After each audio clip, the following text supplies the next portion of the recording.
ഒരു വീട്ടിൽ 2 സഹോദരന്മാരുണ്ടായിരുന്നു. പിതാവിന് അനുജനോടാണ് കൂടുതൽ സ്നേഹമെന്ന് പറഞ്ഞ് ജ്യേഷ്ഠൻ മിക്കപ്പോഴും പരാതിപ്പെടുമായിരുന്നു. അതുനിമിത്തം അവന് അനുജനോട് അസൂയ വർദ്ധിച്ചു വന്നു. ഒരു ദിവസം ജ്യേഷ്ഠൻ അനുജനെ വധിക്കാൻ പ്ലാൻ ചെയ്തു. അനുജൻ അറിയാതെ ജ്യേഷ്ഠൻ അവൻ്റെ പാനീയത്തിൽ വിഷം കലർത്തി. അനുജനാവട്ടെ ഈ വിവരം അറിയാതെ ആ പാനീയം സ്നേഹപൂർവ്വം പിതാവിന് കൊടുത്തു.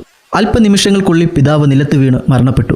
അദ്ദേഹം നിലത്ത് വീഴുന്നത് കണ്ട ജ്യേഷ്ഠൻ പറഞ്ഞു, "അയ്യോ അച്ഛാ, അത് അച്ഛനു വേണ്ടി ആയിരുന്നില്ലല്ലോ, അനുജനു വേണ്ടി ആയിരുന്നല്ലോ." പിതാവ് പറഞ്ഞു, "മോനെ, നിന്റെ അനുജൻ അനാഥനായിരുന്നു. അതുകൊണ്ടാണ് ഞാൻ അവനെ സ്നേഹിച്ച് എൻ്റെ മകനായി വളർത്തിയത്. നിന്നെ സ്നേഹിച്ചതുപോലെ ഞാൻ അവനെയും സ്നേഹിച്ചു. അത് നിനക്ക് ഇത്രമാത്രം അസൂയയ്ക്ക് കാരണമായോ?" അങ്ങനെ അതുവരെയും പിതാവ് അവനെ സ്നേഹിച്ചിരുന്നതിൻ്റെ പിമ്പിൽ മറഞ്ഞിരുന്ന ആ സത്യം പുറത്തു വന്നു. ജ്യേഷ്ഠനെ പിന്നീട് പോലീസ് അറസ്റ്റ് ചെയ്തു.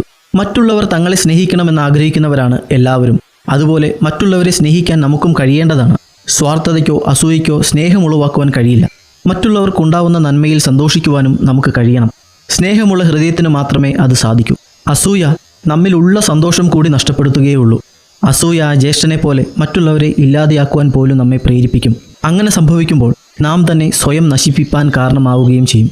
ആകയാൽ നമ്മിലെ സ്വാർത്ഥഭാവവും അസൂയയും എല്ലാ ദുർവിചാരങ്ങളും നീക്കിക്കളഞ്ഞ് നമ്മെ തന്നെ വിശുദ്ധീകരിക്കേണ്ടത് അത്യന്താപേക്ഷിതമാണ്. സ്നേഹം മറ്റുള്ളവരുടെ നന്മയ്ക്കു വേണ്ടി സ്വയം ത്യാഗം സഹിക്കാൻ മനസ്സ് നൽകുന്നതാണ്. അതാണ് യേശുക്രിസ്തു ക്രൂശിലൂടെ വെളിപ്പെടുത്തിയത്. അങ്ങനെ സ്നേഹിക്കുന്നതിലൂടെ നിത്യവും ശ്രേഷ്ഠവുമായ ജീവിതത്തിൻ്റെ ഉടമകളാകുവാൻ നമുക്കും സാധ്യമാവട്ടെ.